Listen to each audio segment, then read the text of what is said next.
¿Qué hace la Casa Blanca? Lorenzo Ramírez, periodista económico. Lorenzo, muy buenos días.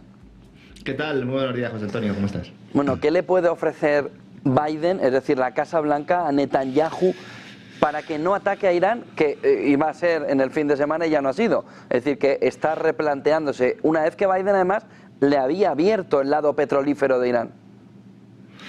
La administración, ¿no? De alguna manera Biden, porque como ya hemos explicado en numerosas ocasiones, Joe Biden no está en condiciones, ¿no?, de poder hacer este tipo de acuerdos, pero sí, su administración sí que está en esta línea. Hay que decir que se están produciendo ataques soterrados sin que se esté prácticamente informando de ello. En las últimas horas, por ejemplo, ha habido explosiones cerca de las instalaciones nucleares de Isfahan, en Irán. Estamos en un contexto muy similar al que pasa cuando hay fuerzas OTAN que atacan en territorio ruso, comandos, Black Ops, operaciones oscuras, vamos a llamarlo así, que realmente pues se tapan o se dejan a un lado para no iniciar una escalada importante, ¿no? Isfahan es un terreno donde ha habido ya otras explosiones en otros momentos y ya ha habido otros ataques por parte de Israel. Eso es lo que está sucediendo de forma soterrada. Luego, de cara al público, lo que le está diciendo la administración Biden a Netanyahu es, mira, tú te comprometes a no atacar instalaciones nucleares. En un momento dado podemos aceptar que ataques determinadas instalaciones petrolíferas de hidrocarburos, y a cambio nosotros te entregamos más dinero del que te estamos entregando, no solo para armamento, sino también para que superes o compenses un poco tu propia crisis económica.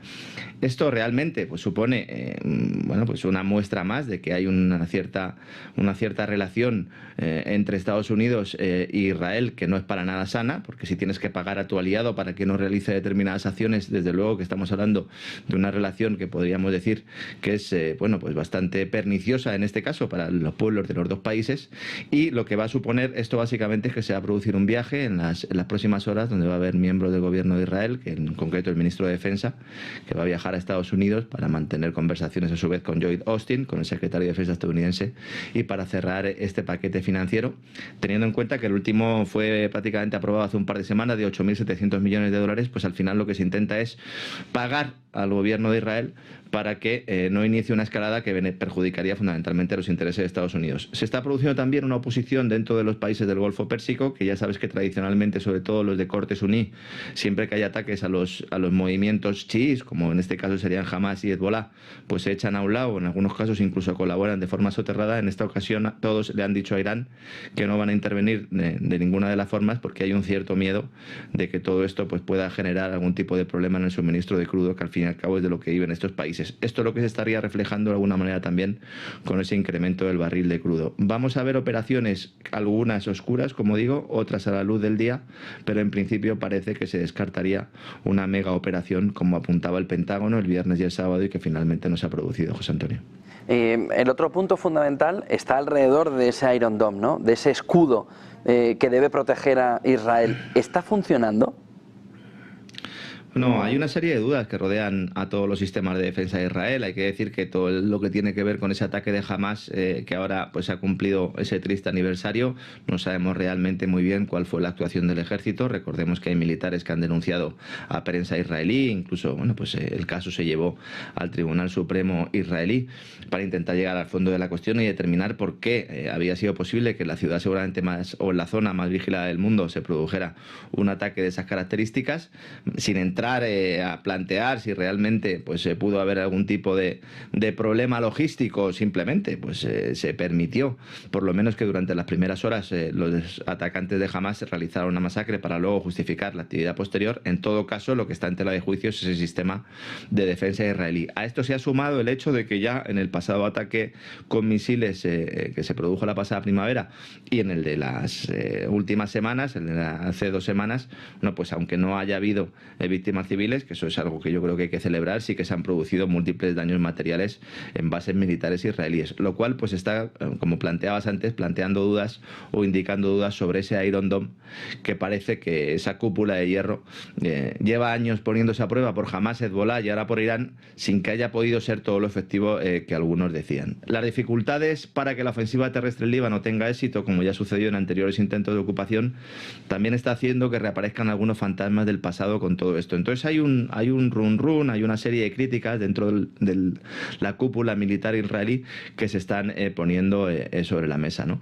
La ineficacia del Iron Dome no es algo que exponga yo, porque se me haya ocurrido esta mañana mientras estaba desayunando, sino que es uno de los temas que más se hablan en círculos militares en los últimos días y que ha sido estudiado incluso por científicos del Instituto Tecnológico de Massachusetts. Hay un tipo que se llama Theodore Postol, que publicó un estudio hace unos años bastante polémico, que es un experto en defensa antimisiles, y asegura que entre el 80 y el 90% de las veces los misiles Iron Dome ni siquiera se acercan a la geometría de ataque correcta, lo cual dificultaría en buena medida realizar su labor.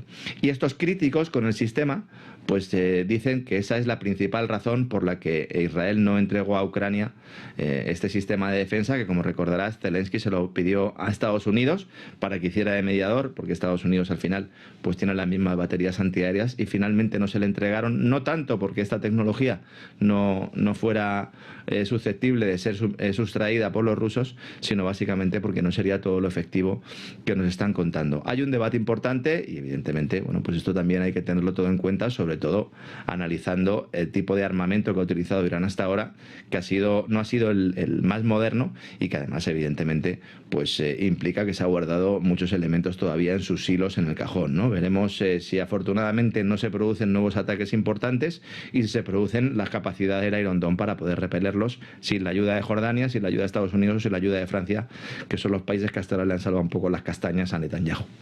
¿Crees, Lorenzo, que se va a producir la respuesta de Israel con tal dureza que pueda afectar al petróleo, que pueda afectar a la economía europea y sobre todo, ¿crees que se puede producir esa respuesta en un entorno donde todo parece indicar que Donald Trump sería el mayor beneficiado en la parte final de la carrera electoral?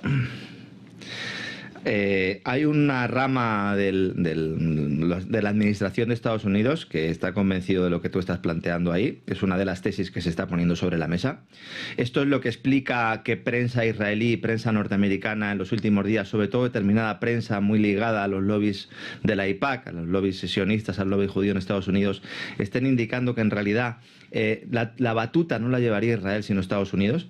Yo creo que esto es una trampa, porque evidentemente al final, como planteaba al principio, es Netanyahu el que está tomando las decisiones y es la administración de Joe Biden la que va un poco detrás en este aspecto, pero ahora mismo el escenario central que hay sobre la mesa es ese que estás planteando, es decir, que Israel responda a la respuesta anterior y que deje las centrales o las instalaciones nucleares a un lado y que se centre en el tema de los hidrocarburos. Ese es precisamente también el escenario que manejan los países del Golfo y por eso están muy preocupados al respecto, y esa es la causa también evidentemente de que al final el barril repunte, porque como explicamos la pasada semana, ahora mismo hay un exceso de oferta de crudo y solo con los países del Golfo, si se pusieran a poner en el mercado o se abrieran el grifo a todo ese excedente que tienen que no han puesto en el mercado, tendrían un suministro muy superior al que está poniendo Irán, ¿no? Entonces, claro, tenemos todo el contexto para que haya una señal bajista para el precio del petróleo, y está subiendo precisamente porque los mercados empiezan a descontar ese escenario que estabas planteando, ¿no? El tema de Trump es una incógnita con respecto a Israel. No olvidemos que él es el que pues entrega de alguna manera Jerusalén al gobierno de Israel, aunque es verdad que patrocina los acuerdos de Abraham. También en su momento fue bajo su mandato, se produjo ese ataque a Soleimani en Irán, y evidentemente pues Trump también tiene intereses y tiene muchas cartas y muchos huevos en la cesta del lobby judío, que no podemos olvidar que tiene mucha importancia en Estados Unidos. El propio AIPAC presume en su página web de tener prácticamente a sueldo a la gran mayoría de los congresistas de Estados Unidos, ¿no? Entonces, por eso, esto es un componente también importante. Yo lo califico de secuestro, a lo mejor yo en ese sentido pues soy un poco crudo al respecto, pero evidentemente ese escenario que planteas es más que factible, José Antonio. A partir de ahí hay una fotografía que va cogiendo cuerpo. Estamos caminando hacia el entorno de esta cumbre de los BRICS que se va a celebrar en Rusia este mes de octubre, pero empieza a verse también en ese sur global, sobre todo en África, una rebelión importante alrededor de lo que se está viendo con las empresas energéticas occidentales, en lo que ya empieza a verse con una ruptura de ese orden multipolar, ¿no?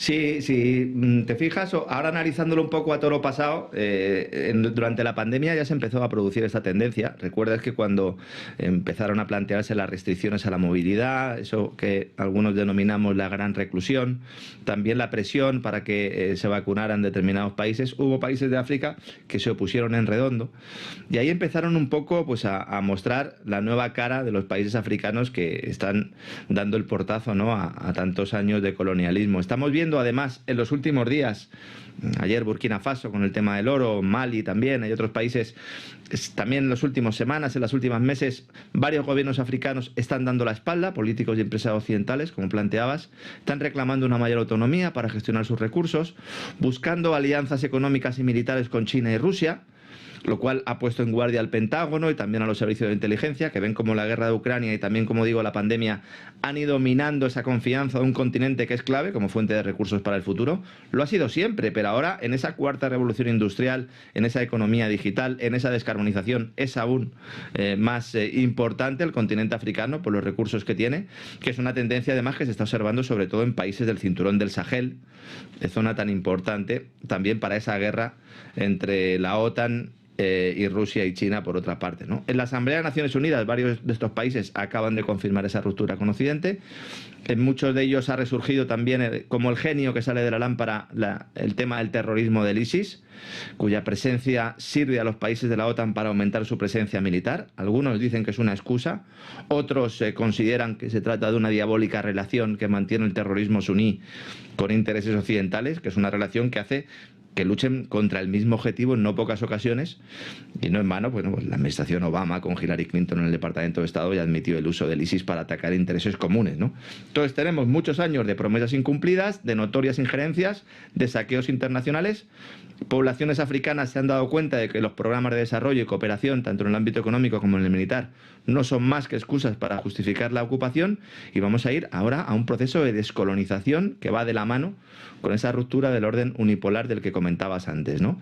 Es importante que tengamos esto en cuenta porque el modelo que está ofreciendo Rusia, fundamentalmente de apoyo militar, está Wagner allí, de hecho, y esto también ha motivado que haya varios países africanos que hayan roto relaciones con Ucrania, porque precisamente Zelensky, dentro de la guerra de Ucrania, pues sorprendentemente ha hecho determinados viajes a África para además expresar declaraciones contra los gobiernos que han querido romper con Occidente. Al final, evidentemente, Zelensky tiene que responder a quien le pague. Y luego el caso de China, que ofrece un modelo alternativo al tradicional del Fondo Monetario Internacional. El Fondo Monetario Internacional te saquea, te endeuda y luego utiliza tus propios recursos para dárselo a las empresas occidentales. China llega a acuerdos de infraestructuras a largo plazo, de energía y digitales, que para algunos es otra forma de colonización, pero evidentemente es una colonización por lo menos de cara más amable, ¿no? Y esto está facilitando que determinados países estén modificando sus estructuras. Hay un cambio en Oriente Medio, hay un cambio importante y vamos a ir viendo las próximas semanas cuando se presente el nuevo sistema monetario BRICS, cuando ese Oriente Medio también se vaya agrupando en torno a los BRICS, y si países africanos se suman a esa ruta de la seda africana, que también existe y que es muy importante, pues podemos ver ahí cómo la balanza va cambiando de lugar, ¿no? Este es un factor, el de África, que se suele dejar a un lado. Nos fijamos mucho en el este de Europa, nos fijamos mucho en todo lo que sucede en el mar de China, en todo lo que sucede en Taiwán, pero yo creo que el gran campo de batalla va a estar en África en los próximos años, en las próximas décadas, José Antonio. El otro punto fundamental que quería ver contigo hoy, Lorenzo, está alrededor de esas sanciones. China, Europa, bueno, Europa, China, devolución de China a Europa. Esta mañana mismo veíamos otras, sobre todo una parte de las empresas francesas, de la producción francesa, y de qué manera también uno de los objetivos fundamentales de desarrollo energético europeo, que es el hidrógeno verde, puede quedar muy limitado por el uso de la tecnología china, ¿no? Que claro, estamos cerrando las puertas a un país que realmente tiene los recursos necesarios para poner en marcha nuestras políticas económicas, sociales y energéticas. Entonces, claro, aquí alguien tiene que dar la cara y explicar realmente qué es lo que está pasando. Porque todos los planes de descarbonización europeos pasan por utilizar insumos chinos. Yo esto lo llevo repitiendo desde hace meses, desde hace años. Todos los días, prácticamente todas las semanas, hablo con representantes de la industria fotovoltaica, de la industria de los aerogeneradores, y me dicen lo mismo. Mira, Lorenzo, relación calidad-precio es imbatible China. Bueno, pues vamos a aprovechar esos costes bajos de China que ellos tienen los insumos y vamos a poner en marcha nuestra política energética, ya que la política energética no la hemos decidido tú o yo, la han decidido los grandes burócratas europeos. Dicen, no, entonces China tampoco. Nos metemos en una guerra arancelaria que es además proxy, porque en realidad, ¿qué interés tiene Europa en romper con China? Ninguno. Quien tiene interés en que Europa rompa con China es Estados Unidos. Con lo cual, una vez más, vemos como los burócratas europeos están empezando a adoptar medidas que van contra la propia economía europea. ¿Por qué? Por orden de los norteamericanos. Esto sí que es injerencia extranjera directa. Y luego, con lo que comentas del hidrógeno verde, no es que esto es un absoluto escándalo.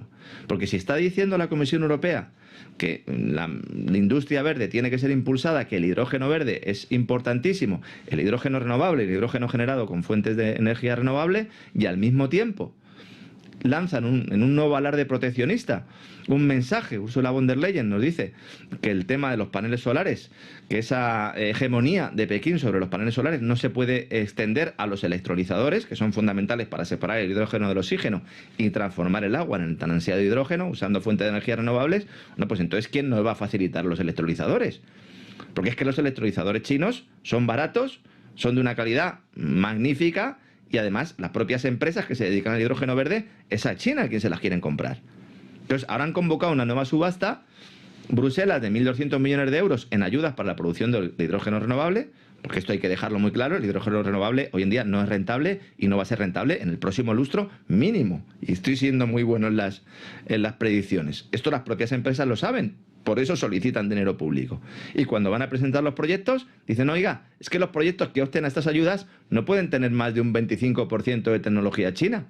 Diga, pero si es que yo necesito la tecnología china para poder tener posibilidades sin ser rentable, pero por lo menos de acercarme a la rentabilidad. Bueno, entonces, ¿queremos hidrógeno verde o no queremos hidrógeno verde? ¿Queremos sorber y soplar al mismo tiempo? Entonces, como el perro del hortelano, que ni come ni deja comer. Oiga, pues si quiere usted el hidrógeno verde como clave en la política de desconexión energética con Rusia, pues oiga, pues necesita usted los insumos chinos. ¿Cuál es la amenaza de utilizar electrolizadores chinos? Yo no llego a comprenderlo. ¿Cuál es la amenaza de utilizar paneles solares chinos? Bueno, pues yo te respondo. La amenaza es que productores europeos de electrolizadores y de paneles solares no van a poder vender sus productos. Y en lugar de irse a su casa, que es lo que tendrían que hacer, en ese tan cacareado mercado, que luego ya sabes que brilla por su ausencia, y comprarle a los chinos, nos dicen, no, es que necesitamos soberanía energética. Dice, ¿cómo vamos a necesitar soberanía energética si para lograr el desarrollo de nuestra transición ecológica, como la denominan ellos, necesitamos países con los que nuestros principales aliados están peleados y que quieren plantear una lucha por la hegemonía? Y luego, el saqueo indiscriminado de recursos fuera de Europa. Antes hablábamos de África. En Namibia, antigua colonia alemana, donde el gobierno de Olaf Scholz quiere impulsar ahora un proyecto de renovables para conseguir el hidrógeno verde, precisamente, para salvar a la industria química alemana, que ya no puede conseguir el metanol y el amoníaco que obtenía gracias a su alianza energética con Rusia, bueno, bonito y barato en aquel caso. Bueno, pues Namibia ha sido un país que lleva tiempo en la diana del canciller Scholz, desde ya su etapa de alcalde de Hamburgo. Propuso ahí que una de las principales centrales eléctricas de la ciudad dejase de quemar carbón para utilizar como combustible biomasa de Namibia. La biomasa, o sea, coger biomasa de Namibia implica arrasar con toda la naturaleza de Namibia. Implicaba arrasar con una extensión parecida a la de España, para que te hagas una idea de la superficie. ¿Para qué? Para luego poner parques de generación renovable. Este proyecto se está sacando ahora del cajón, porque claro, la crisis industrial alemana es de caballo, y se va a comenzar la construcción de un parque fotovoltaico en el país africano. Con dinero, además de los contribuyentes alemanes, porque el Banco Público Alemán va a poner dinero. La paradoja es que esta central no la van a construir los alemanes, no la va a construir evidentemente ninguna empresa de Namibia, sino los chinos. La van a construir empresas chinas con el dinero alemán. Pues para este viaje no nos hacían falta alforjas. Al final, el mercado, el de verdad, no el que intentan manipular, es como un río, que se abre camino aunque modifiquemos el cauce y se produzcan inundaciones cuando la naturaleza vuelve a llevar el agua por su camino natural. Hasta que no nos demos cuenta de que expulsar a China de Europa es incompatible con la implantación de energías renovables, veremos este tipo de incongruencias que los políticos quieren tapar usando la mentira y la manipulación. El problema es que cada día la gente es más consciente de que le están tomando el pelo, y esto ya está teniendo un reflejo en las urnas. Así que cuidado, porque en las próximas elecciones los castigos a los partidos que están impulsando todo este tipo de agendas va a ser importante, y por mucho que nos digan que son partidos populistas, que son partidos que promueven la desinformación, al final tendrán que dar una respuesta a esa masa, a ese pueblo que cada día, como te digo, José Antonio, se han dado más cuenta de que les están engañando y que les están mintiendo en la cara. Esto es un factor sociológico que también habrá que tener en cuenta en el análisis económico y político de los próximos años. Muchísimas gracias por toda esa fotografía. Lorenzo Ramírez, como siempre, un placer. Buen día, buen negocio. Igualmente. Hasta luego, José Antonio. Muchas gracias. 10:20 de la mañana, mañana muy preocupada.